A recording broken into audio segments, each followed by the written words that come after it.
Hey, bro. Hey man, happy Friday. Happy Friday. How are you? I'm doing fantastic. All right. Good times, good times. It's time for the tip of the week, man. You ready for it? I am ready for it.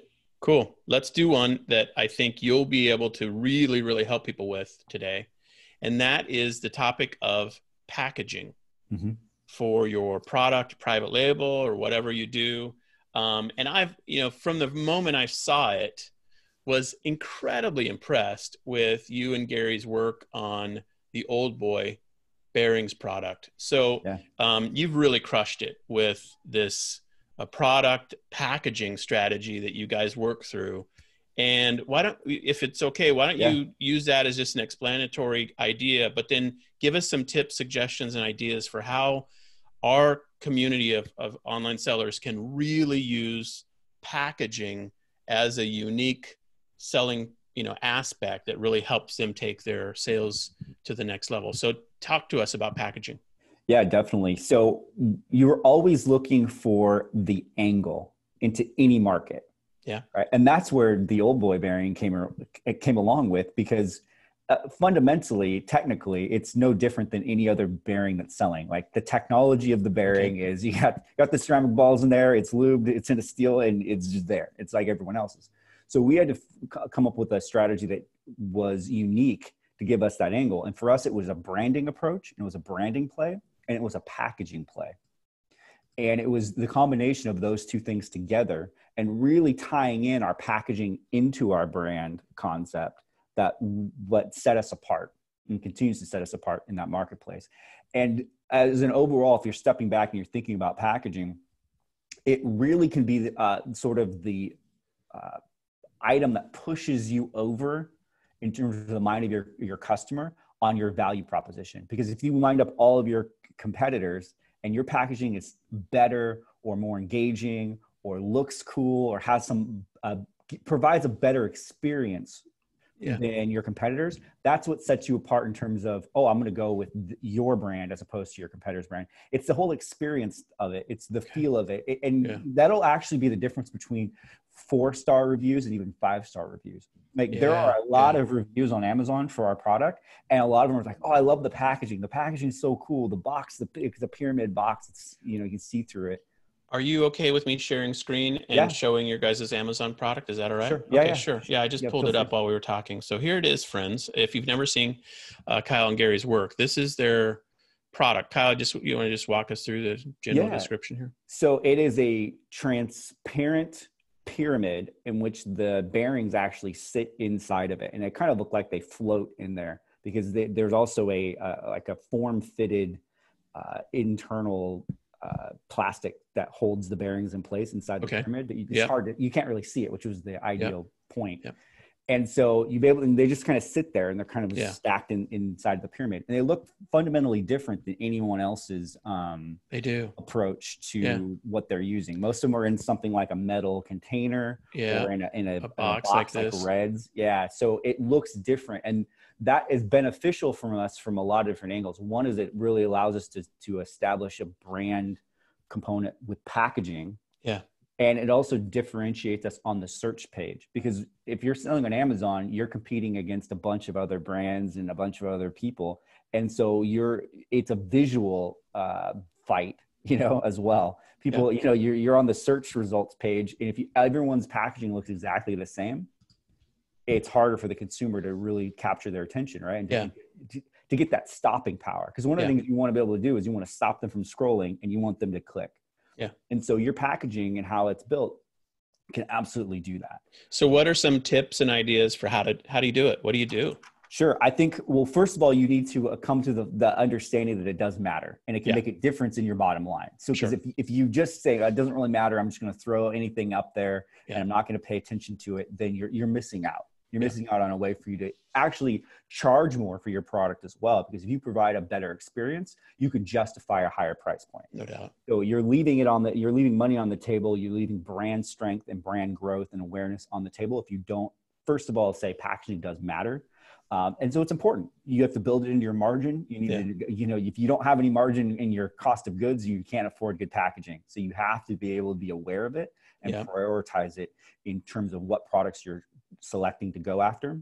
Okay. and in your decision model. So number two, so Yeah. one, packaging matters. You need to first establish that. Number two, you should buy your competitor and see what their packaging looks like and see what their unboxing experience looks Oh, like. that's a good idea. Yeah. Because depending on your product, your unboxing experience can be just as powerful as your packaging. Because what you have in the box, how you people are accessing it, really does provide people. There's a euphoric experience, right? There's a dopamine release when you buy something, and when it arrives and you open it up for the first time, you want to leverage that experience, and because you're creating that bond with your customer. If they have an amazing experience unpacking something, you're cementing that brand relationship.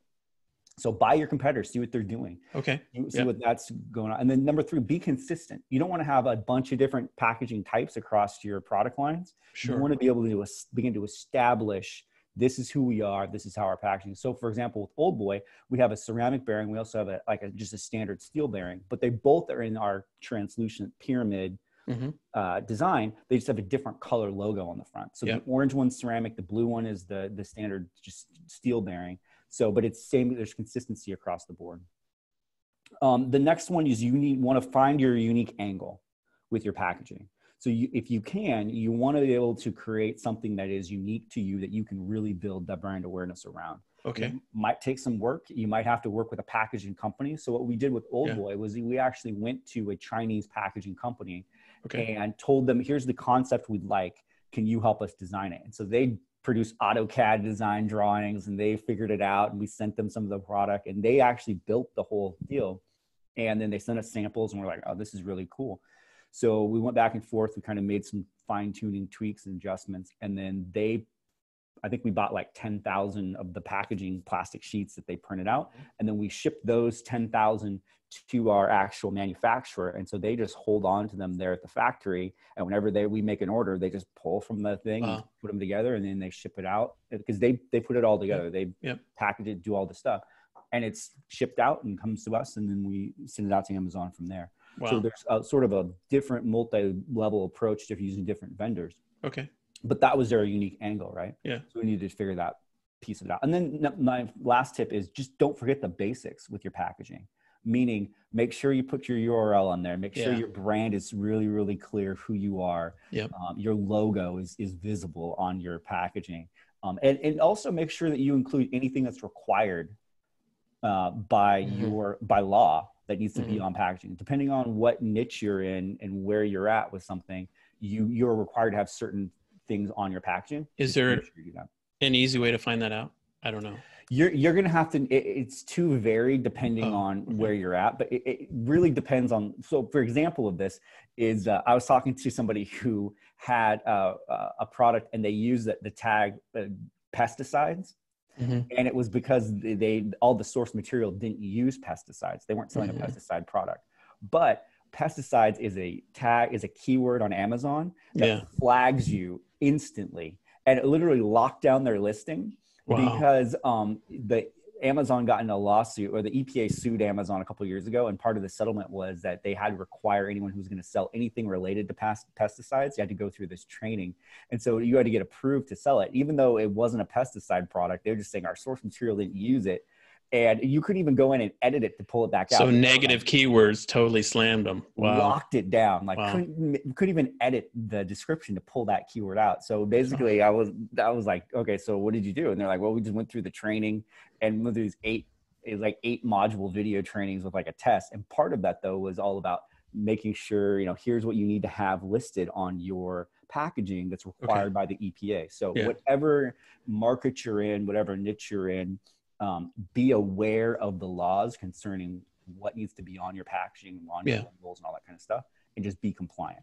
So it's much easier to figure that stuff out now while you're creating it than to have to pull it all out and redo it after the fact. Well, your guys' stuff looks fantastic. It stands out so much. And you've actually gone through the process of getting patent stuff set up for this, right, as well, right? Yeah, it's currently in design, patent pending, and I think we're still going through a review process because it takes a long time to do any sort of patent process. But that is a unique way for us to protect it. So we're trying you always think about ways you build moats, right? Or moats around your product, moats around your brand. So if you can figure out a way either through a utility patent or a design patent that protects you for the long term, That makes your brand more valuable, creates more of a defensibility from all the things that you're doing. So love it, man. It's so cool. So if you're watching this and you've got challenges with your own packaging, I'd really, really encourage you to think through how these ideas could be more valuable for your business. Of course, if you like this topic, then our mastermind is a great place to actually jump in and learn from other people. Kyle, I'm sure, would be happy to geek out over this with anybody in the mastermind through chat. And then, of course, we also have one-on-one coaching. And it's a perfect time of the year to jump into our coaching program. And we have a lot of people who seems like this time of year say, hey, this might be an opportunity for me to take my prior year's results and level them up. And a coach is a great way to do that. So Kyle and I work one-on-one, the two of us really. So it's 2-on-1 with our coaching clients, and have a great time. Accountability, encouragement, brainstorming together, technical skills and tips and that kind of thing, of course. And of course, access to all of our prior trainings and the library of content we have. So if that's something that makes sense, check out the website and be sure to jump into that. It's by application, but we've got the form that you can go through to learn more about it. Well, good times, man. Fantastic topic. Let's wrap it up at this point. And until next tip of the week, see you, buddy. See you later.